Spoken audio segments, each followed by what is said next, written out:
Juga udah sering digaung-gaungkan. Apa aja? Nih, saya akan bahas 3 aja deh. Mungkin ada beberapa yang lain ya di luar, nanti kita saling sharing. Adakah ada tantangan tambahan ya? Nanti kita sesi Q&A, kita bisa tanya jawab lagi gitu, kita saling sharing gitu ya. Nah, yang saya sekarang concern gitu di Brightalk dan sering banget dibahas di Brightalk itu adalah 3 tantangan ini, fenomena ini. Pertama, Bridezilla syndrome. Yang kedua, Cinderella complex. Dan yang ketiga ini yang paling benar-benar jadi concernnya Brightalk, yaitu alpha woman. Nah, apa itu ya semuanya ya? Penasaran? Ya, bismillah kita bahas ya. Jadi, Bridezilla syndrome ini adalah sindrom ketika seorang calon pengantin atau pengantin baru itu panik gitu ya, panik dan juga cemas terhadap hal-hal yang ia ekspektasikan. Gitu ya. Jadi kalau sekarang tuh istilah psikologinya tuh biasanya disebut dengan anxiety. Ya, anxiety ini cemas yang berlebih gitu. Tapi nggak semua cemas itu disebut dengan gangguan anxiety ya. Jadi nggak semua kecemasan kita itu bisa berujung pada gangguan kesehatan mental ya. Jadi teman-teman nih, kemarin juga saya sudah ngobrol-ngobrol di Brightalk ya bersama dengan psikolog yang concern di ilmu ini gitu ya. Anxiety ini bisa baik, bisa buruk gitu ya. Jadi kecemasan ini bisa baik, bisa buruk, dan teman-teman tidak boleh men-self-diagnose. Jadi kalau teman-teman merasakan, aduh, yang Kak Anggun ceritakan, nah, ini nanti ke depan ya, kayaknya kok aku ngalamin ya, gitu ya, kayaknya aku ini kena gangguan ini ya. Nah, jangan self-diagnose. Jadi, pastikan teman-teman mendapatkan diagnosa dari expert. Gitu ya. Nanti kunjungi psikolog atau terapis, gitu. Nggak boleh menangani diri sendiri. Tapi kalau anxiety-nya itu positif, gitu ya, itu nggak perlu, gitu. Kita bisa menangani sendiri. Nah, bedanya apa gitu? Bridezilla syndrome ini adalah kecemasan ya ketika kita punya ekspektasi, tapi ekspektasinya itu masih jauh sama realitas sekarang. Jadi ada gap antara realita dan ekspektasi. Nah, itu yang membuat kita biasanya jadi cemas. Ya.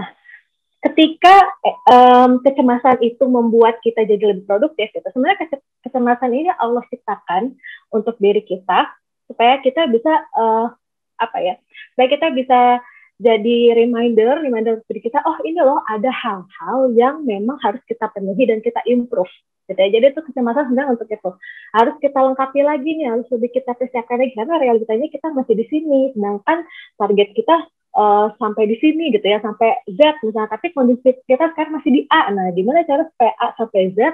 Nah, ini Allah berikan kecemasan pada diri kita sehingga kita berusaha untuk improve. Nah, kalau kita dengan kecemasan itu bisa membuat kita jadi lebih produktif, itu baik.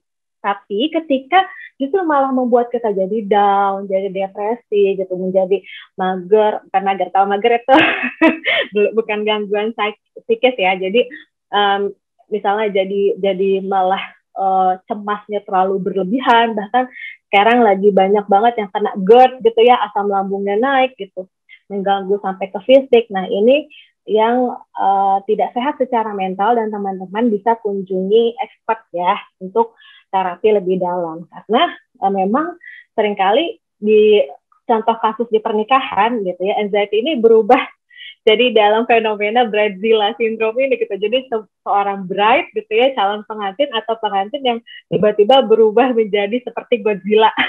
Jadi istilah Bridezilla itu dari satu bride become a Godzilla gitu. Jadi dia senggol bacok banget gitu ya. Saya juga dulu pernah merasakan waktu persiapan pernikahan ya kan, pengen pernikahan itu kayak sehari kita menjadi queen of the world gitu ya, jadi ratu dalam semalam gitu kan. Jadi pengennya semuanya perfect karena ini sekali seumur hidup gitu. Nah, hal-hal yang ekspektasi ini yang membuat kita terkadang jadinya cemas gitu, cemasnya jadi berlebihan, dan ketika kita tidak bisa mengkondisikan dengan baik, maka itu tadi mudah senggol bacok dan akhirnya jadi Bridezilla. Kemudian, nah ini juga yang menarik juga ya, jadi tentang Cinderella kompleks. Cinderella kompleks ini istilahnya timbul dari kisah Cinderella. Jadi banyak orang yang berharap ketika menikah, masalah-masalah di masa lalunya itu adalah terselesaikan gitu. Jadi kayak saat menikah tuh jadi happily ever after gitu. Jadi awal upik abu gitu ya, kayaknya hidupnya jelek banget lah, hidup gue kok gini banget, hidup gue kayak kelam banget. Ketika menikah, Tara menjadi princess dan bahagia seumur hidup gitu. Ada yang menyelamatkan, pangeran yang menyelamatkan hidupnya sehingga dia jadi bahagia. Nah, itu ya sindrom Bridezilla kompleks gitu. Sebenarnya apa sih yang membuat fenomena ini muncul? Nah, ini juga ada di istilah psikologi namanya delusi ya. Delusi ini beda sama halusinasi. Kalau halusinasi kita membayangkan, kita ada indera ya, jadi kayak seolah mencium sesuatu tapi sebenarnya itu nggak ada, atau melihat sesuatu sebenarnya itu nggak ada, itu halusinasi. Jadi orang-orang sering pakai kata term sebenarnya itu delusi, tapi menggunakan termnya halusinasi gitu. Padahal itu sebenarnya bukan halusinasi. Kalau yang di konteks orang-orang menyebut halu itu ya, itu sebenarnya delusi.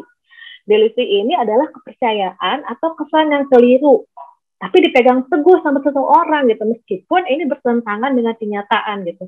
Jadi dia punya ekspektasi gitu, dia bukan ekspektasi, punya kepercayaan bahwa nanti setelah menikah saya akan bahagia, akan lepas dari semua ini, akan ada yang menanggung saya nafkah gitu, akan bebas dari tuntutan-tuntutan yang selama ini ada di hidupnya gitu ya, akan ada yang mendampingi, akan ada yang mensupport gitu. Nah, itu kalau berlebihan dan ternyata nggak sesuai dengan kenyataan gitu, kita berekspektasi kalau pasangan kita akan seperti pangeran yang menyelamatkan kita. Nah, itu bisa jadi nanti jadi delusi gitu ya. Paranoid terhadap sesuatu juga bisa jadi delusi ya. Jadi misalnya kepercayaan kalau menikah karena dulu orang tua saya kayak gini, kemudian nanti saya akan seperti orang tua saya, itu juga bisa jadi parno itu ya. Paranoid itu juga termasuk juga dalam delusi atau berpanjang angan. Nah, ini yang delusi yang tadi saya ceritakan ya, seperti ada orang yang menyelamatkan hidupnya setelah menikah ya.